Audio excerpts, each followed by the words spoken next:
Breaking news. Singer కల్పన ఇష్యూలో కొత్త విషయాలు తెరపైకి వస్తున్నాయి. కూతురు వల్లే ఆత్మహత్య యత్నం చేసినట్లు పోలీసులు అనుమానం వ్యక్తం చేస్తున్నారు. ఇప్పటికే ఆమె స్టేట్మెంట్ కూడా రికార్డు చేశారు పోలీసులు. కల్పన పెద్ద కూతురు కేరళలో చదువుతుంది. అయితే హైదరాబాద్కు రావాలని కల్పన చెప్పినా ఆమె అక్కడే ఎడ్యుకేషన్ కంటిన్యూ చేస్తుంది. ఇదే విషయంలో ఇద్దరి మధ్య వాగ్వాదం జరిగినట్లు సమాచారం. ఇటీవల కేరళ వెళ్లిన కల్పన తనతో పాటు హైదరాబాద్ వచ్చేయాలని కోరింది. ఇందుకు ఆమె కూతురు ఒప్పుకోకపోవడంతో కల్పన హర్ట్ అయింది. కూతురు తన మాట వినడం లేదన్న మనస్తాపంతోనే నిద్ర మాత్రలు వేసుకున్నట్లు పోలీసులు ప్రాథమికంగా నిర్ధారించారు.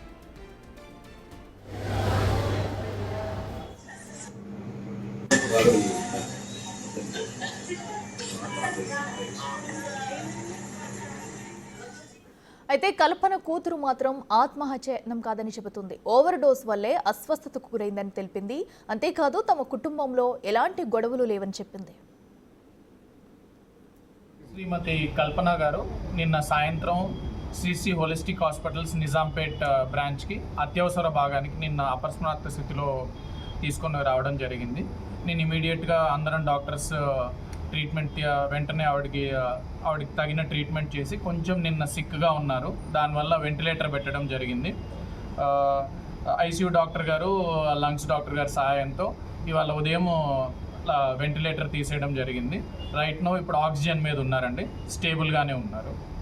నెక్స్ట్ ప్రోగ్రెస్ చూడాలి. అంటే ఎప్పటివరకు డిశ్చార్జ్ చేసే అవకాశం? ప్రజెంట్ ఆవిడ ఆరోగ్యం నిలకడగా ఉందండి. మనం ఇంకొక 24 hours అబ్జర్వేషన్ చేయాలి. దాని తర్వాత మీకు చెప్తాం. ఈ లంగ్స్లోకి వాటర్ వచ్చాయన్నారా సార్? దాని మీద అంత బాగా సింగర్ కల్పన ఆరోగ్యం ప్రస్తుతం బాగానే ఉన్నట్లు తెలిసింది. కేపీహెచ్పీలో ఆసుపత్రిలో చికిత్స పొందుతున్న ఆమెకు వైద్యులు చికిత్స అందిస్తున్నారు. ఆమె ప్రస్తుత ఆరోగ్య పరిస్థితిని డాక్టర్ సాయి సాహో వివరించారు. నిన్న రాత్రి ఆమె ఆసుపత్రిలో చేరారని, ఆమె నిద్ర మాత్రలు మింగారని తెలియడంతో స్టమక్ వాష్ చేశామన్నారు.